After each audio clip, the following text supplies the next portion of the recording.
Alrighty.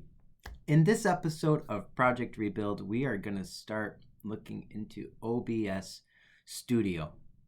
What OBS Studio is it is a software. It's an open source software which acts as a video mixer. So this is very important in a YouTube live stream or for other platforms, obviously. It works in tandem with them. So YouTube, Twitch, Facebook, any of those, you can still use OBS. So what OBS does is it organizes and mixes between, transitions between, and incorporates different video sources and audio sources. It's a very powerful software, and it's amazing how much it is capable of, especially considering the fact that it is free and open source. Of course, you can donate to them.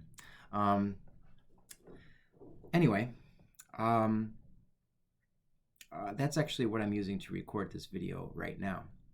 So OBS Studio, you can download from the internet and then download the 64-bit version. And when you install it, then what you'll be able to do is it's going to bring you to a screen like this. And don't freak out right away.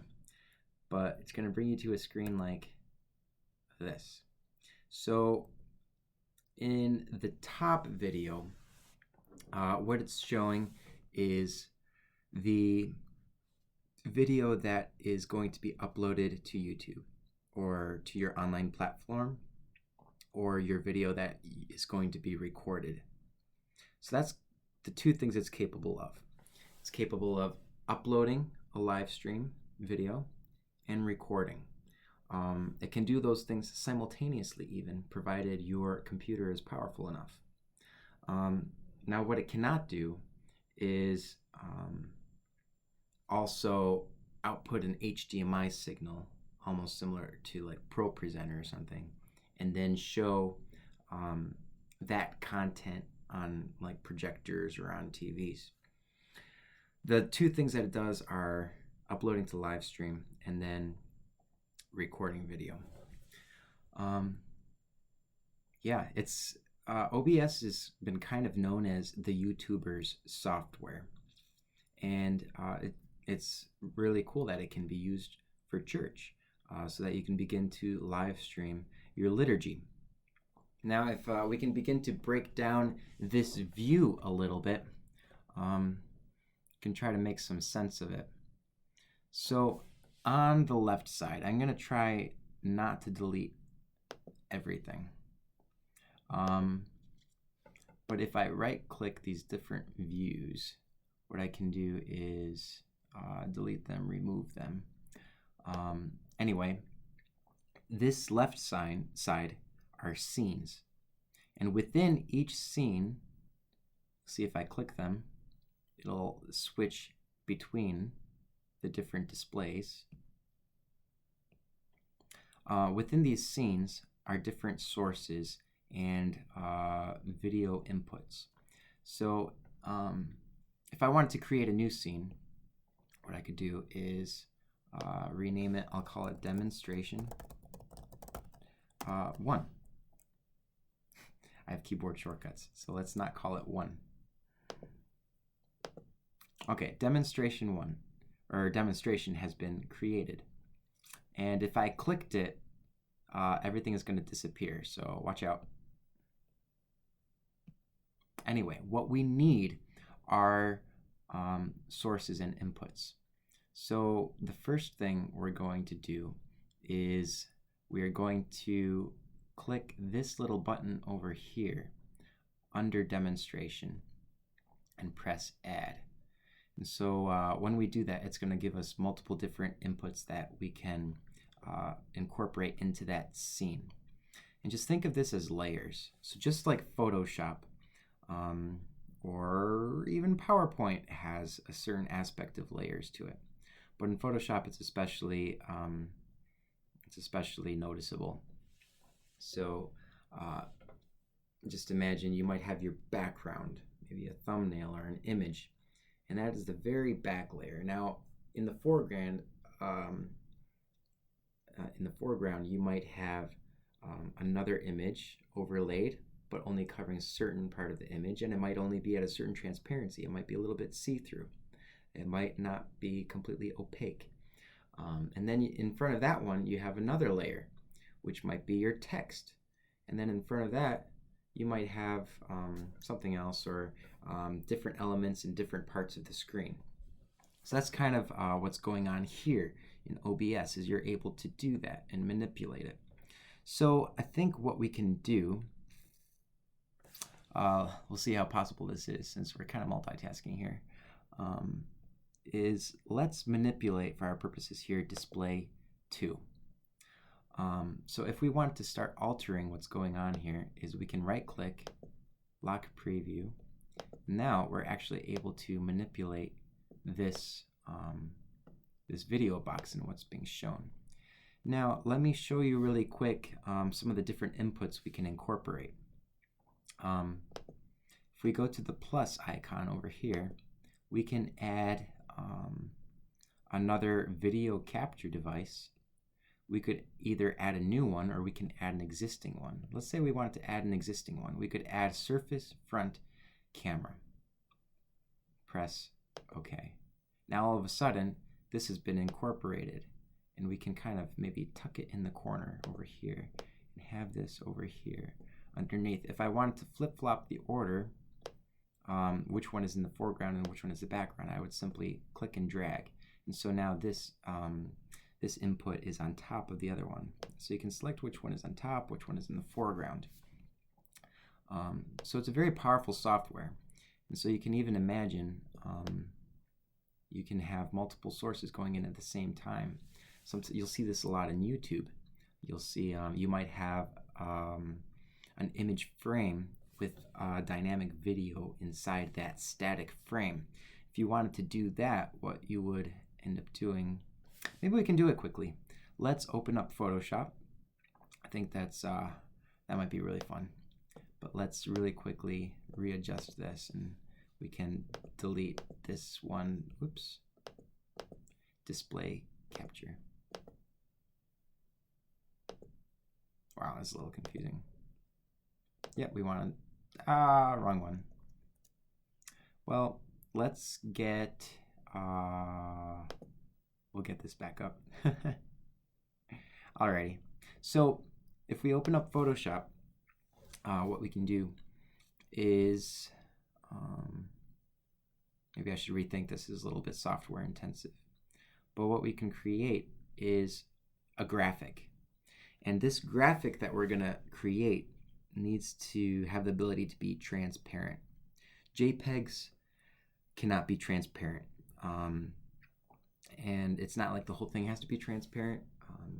But, you know, maybe you have an icon which is a circle and the edges need to be transparent. Or maybe you have a box which you want to be shown that works almost like a frame. Maybe you want that to be transparent. In order to do something like that in Photoshop, you'll need to be attentive to saving it as a PNG, which allows you to do something like that. This is taking a little longer than I thought, but we'll get there. So if we create a new something, we're going to create it in a thumbnail format. So it's 1920 by 1080. Now what we're going to do is just create a very, very simple graphic. And this can also be you know, a similar method for creating thumbnails for your YouTube icons, you know, your YouTube thumbnails. So we'll make this one very simple. Let's say we're just going to create some very basic shapes. Maybe with just a color like that. Then we're going to add some text in the corner. We just give it a second. And we'll just say, need to make sure it's a new layer. We're going to say click here to subscribe. Now if we select that, make it way bigger, and put it maybe right here, then we're all of a sudden we're in good shape. Now what we might want to do is rasterize this shape and then cut some of it out. And if we cut some of it out, just like that, we'll need to make sure that we don't have a background going on. Delete the background so that this image can indeed be transparent. So once it's done doing whatever it's doing, we'll then be able to go into Save As, and then instead of saving it as a Photoshop file, or instead of saving it as a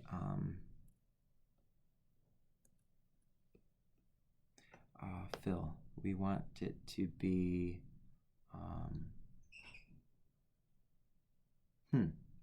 we don't want it to fill. So I think, let's see, what are we doing wrong?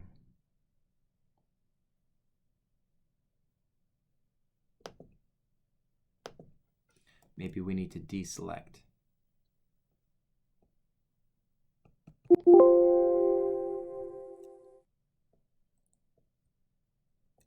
There we go. We've deselected. Now maybe we can delete. There we go.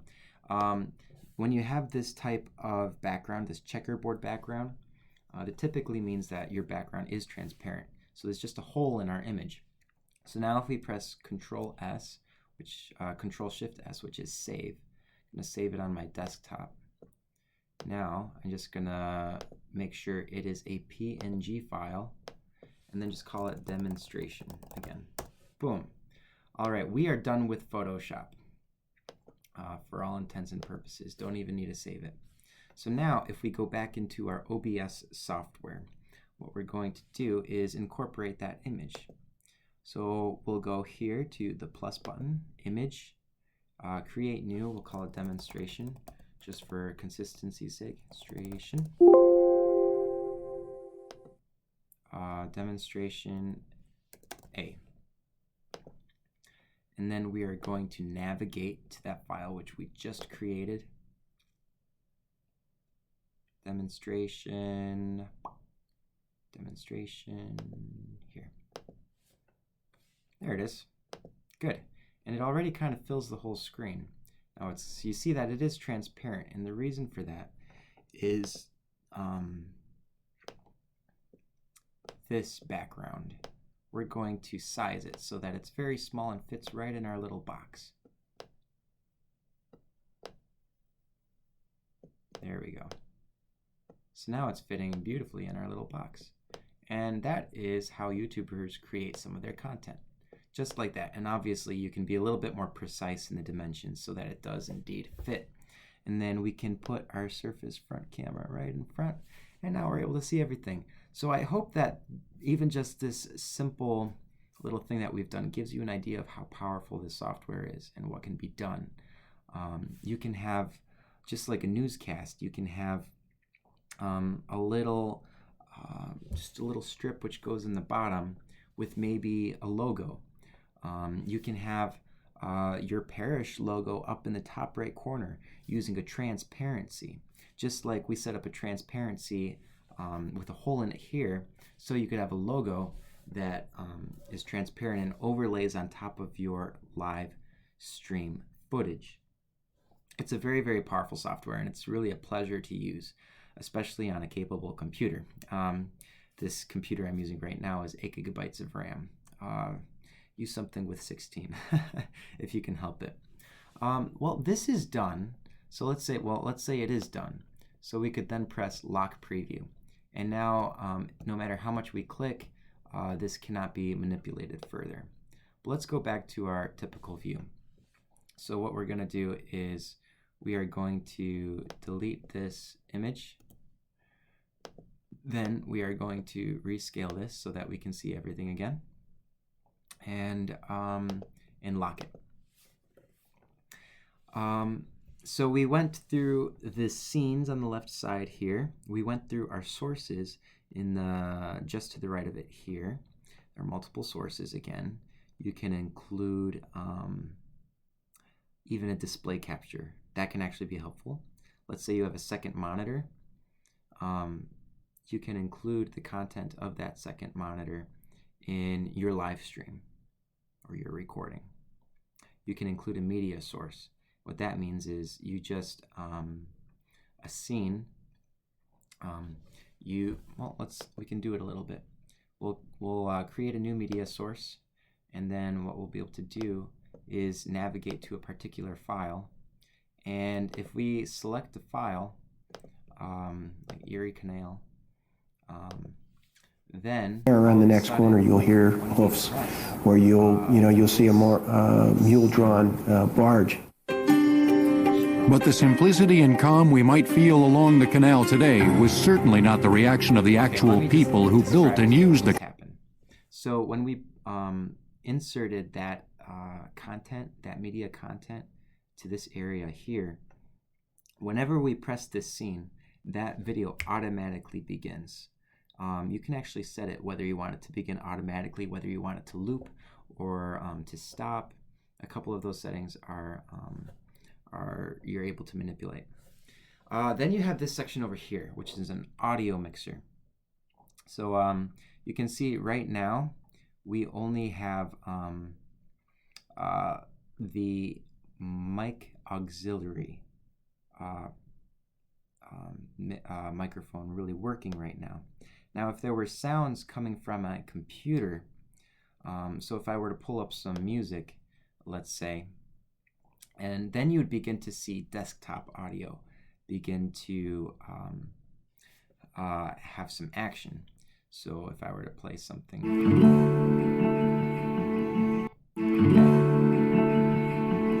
and you know what, that's enough. I don't want to play any more than that, just because YouTube will probably catch it and say, oh, copyright issue. But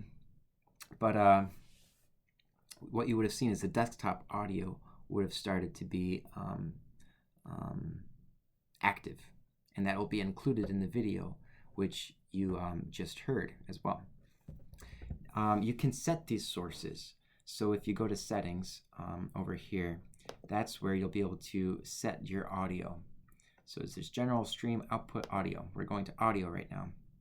Desktop audio is speakers, Realtek high definition audio. Desktop audio 2, it's disabled.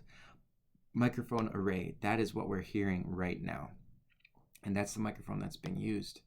Other ones, let's say you have a Focusrite or a PreSonus plugged in. That is where your USB interface would be shown. And then you would select it. Again, mentioned in a different video, what you'll need to make sure is that if you're using a PreSonus, that instead of just 2 channels is capable of inputting up to 24 or 32, you'll want to make sure that the mix that you want to hear is assigned to channels USB 1 and channel USB 2. But this is where you would find that. So we're going to press OK. Now these are individual volume sliders.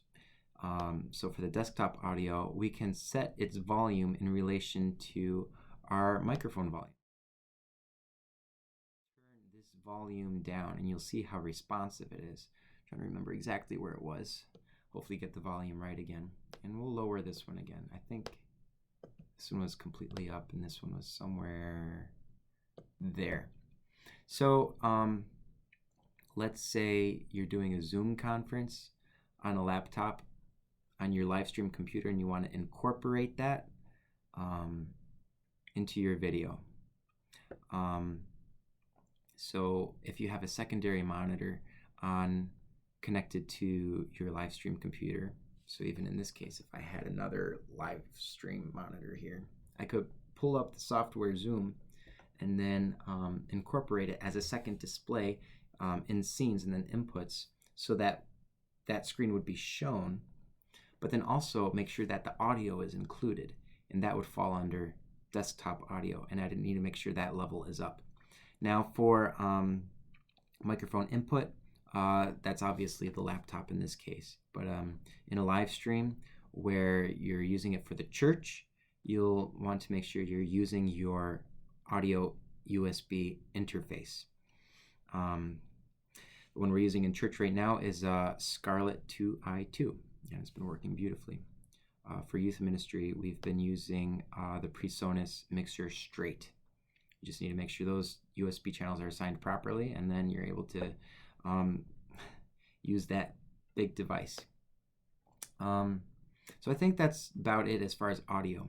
What you might find is if some of your video inputs have a little bit of lag to them, so say they're 0.3 milliseconds behind, then what you can do is you can go here and press the settings bar, advanced audio properties, and then you're able to do a sync offset, and you're able to offset it maybe by 300 milliseconds.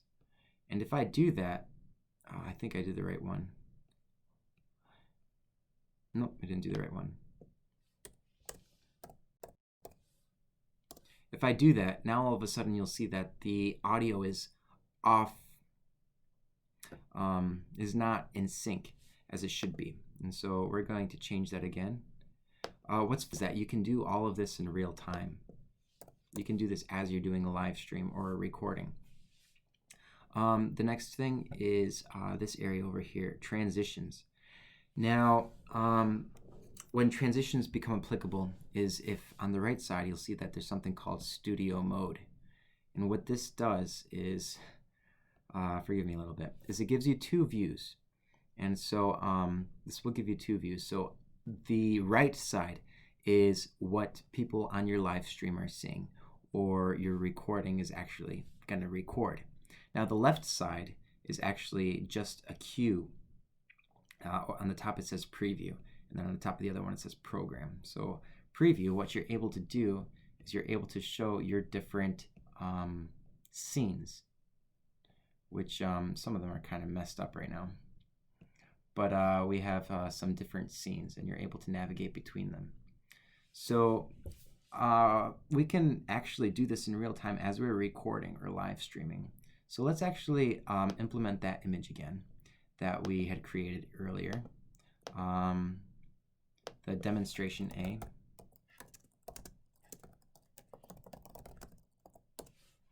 Okay, we're gonna browse for it, make sure we find it on our desktop, and we'll see if we can use this again.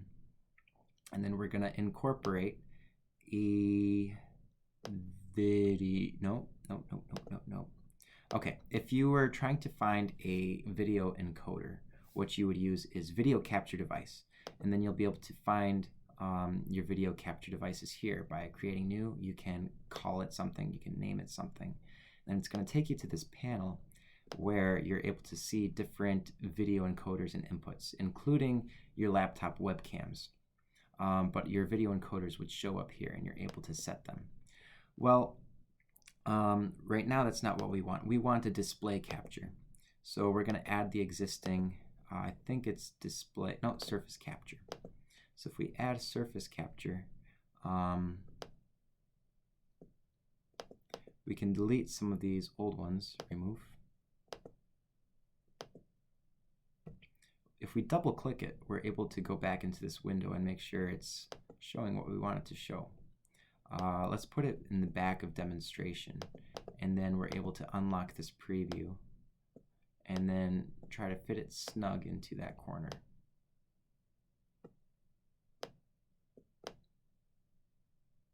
There we go.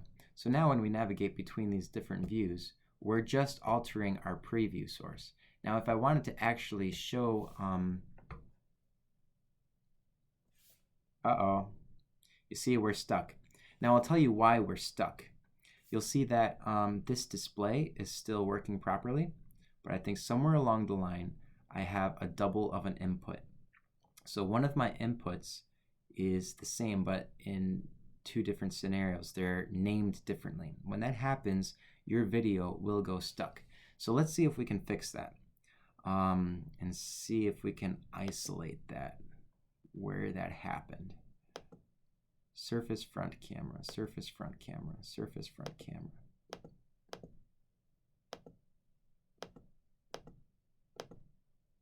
Or it might be as simple as double clicking and resetting it.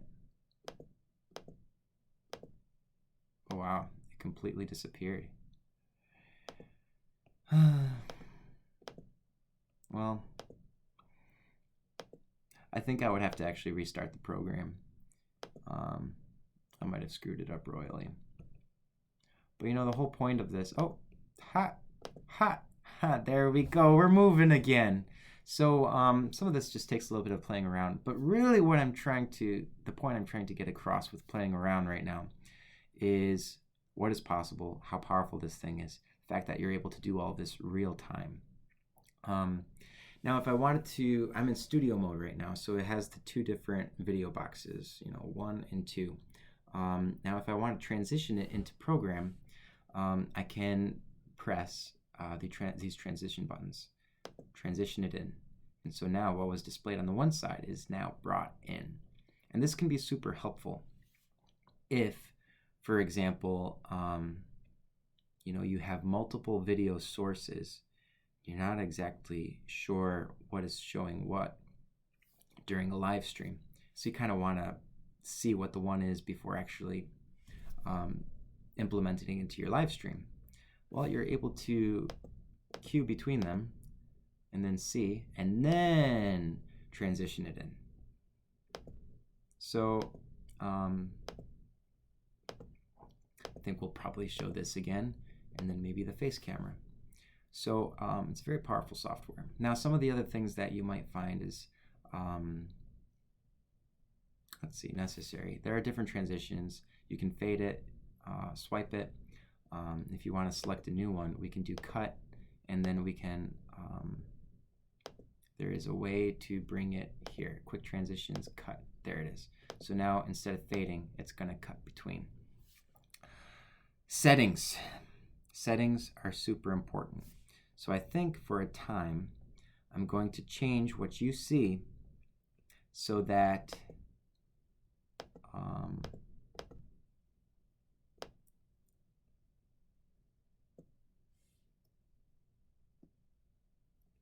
you can see what I'm doing. Here we are. So now if we go to settings, there are a couple things which, in order to make your live streams happen, there are a couple settings that you'll want to start using in order to really get started. So we're here in general. We can go like this. There really isn't much here on general for you to do. Stream. This is very important. You have different options you can choose from. You have Twitch, YouTube Live, Facebook Live, Twitter. I have mine set to YouTube, but you know what? Facebook, I tried it once with St. Mary of the Angels, and it worked beautifully. It worked beautifully. I like using YouTube though here, just because you can still share that YouTube Live through Facebook. And so it's a great platform that can be shared via multiple online platforms. So in this case, it's YouTube. And all you need right now is a stream key. I know that in the past, you also needed the URL. And pretty much what this does is the stream key and the URL, because I know that Facebook Live will still require that, pretty much gives an address, an online address for OBS to send this video content up to. And without that address, it's not going to know where to go. But with that address, it's going to link directly to that YouTube video which you schedule or create, or that live stream. And so you're just going to paste that stream key in here. Press apply or OK. And over here we have output. And in output, there are some very important things here. So for streaming, what we're dealing with here is the first thing you're going to see is an encoder. Right now, we're not able to manipulate it just because I'm recording, but this is H.264.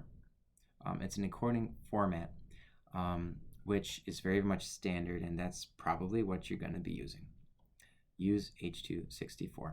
Then variable rate control, that's what that stands for. That's fine. So that means your bitrate upload, you know, how much memory is being used per second in data transmission up to online. It's going to be just a little bit variable depending on software fluctuations and the video content being uploaded. So that's okay. We can keep that the same. But then bitrate, this one makes a huge difference. Please get this right. Our YouTube lives didn't look good. They were super choppy until we got this right.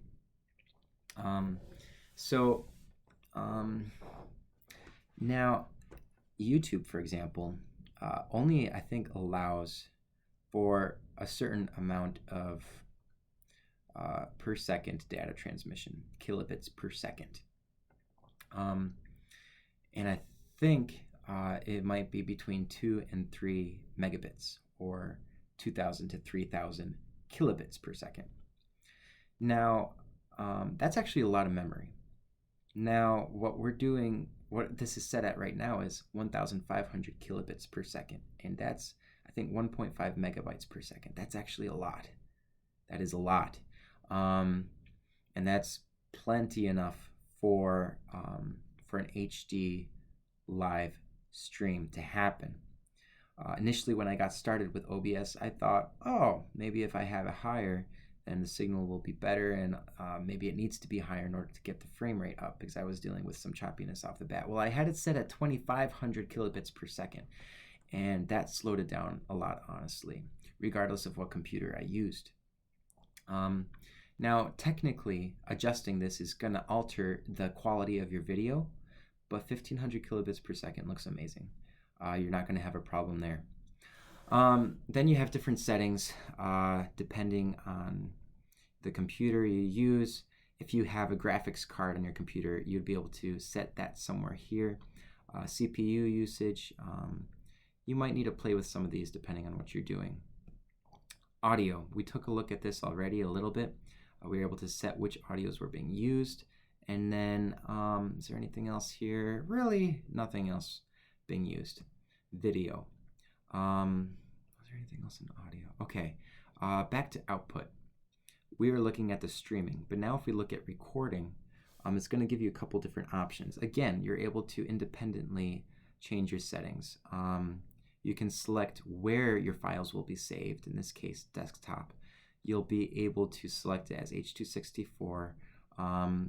Now, what I do recommend is that for recording, you make sure that it records as an MP4. Where is that setting? Because you really need to make sure that it is an MP4 format as opposed to the default option. Here it is. Custom mixer. Here it is. Recording format, MOV. That will help you a lot because the default one is, give me a second. Because the default setting is in one that technically, if your recording stops in the middle of whatever, you'll be able to reaccess it again. But you know what? Very reputable softwares like even Adobe Premiere and these video editing softwares, I wasn't able to open these files. And so set that to MOV and then you'll be good to go. In video, you can set your base canvas. So what is the resolution of the video you're dealing with? 1920 or by 1080. You can also select 1080 by 720. And your base canvas or your output can be different. You can also, I guess that's what that means here. Hotkeys are really cool. So what you're going to see here is you'll be able to set custom shortcuts for specific functions, like maybe start recording is an equal sign, or a certain scene. You'll see that that matches this left side here. Display 2 is setting, or the numeric key 2. Display 2 with a face camera is number 3. You have display surface is number 4. And transitions. Let's see if there is something for transitions. Quick transition is this little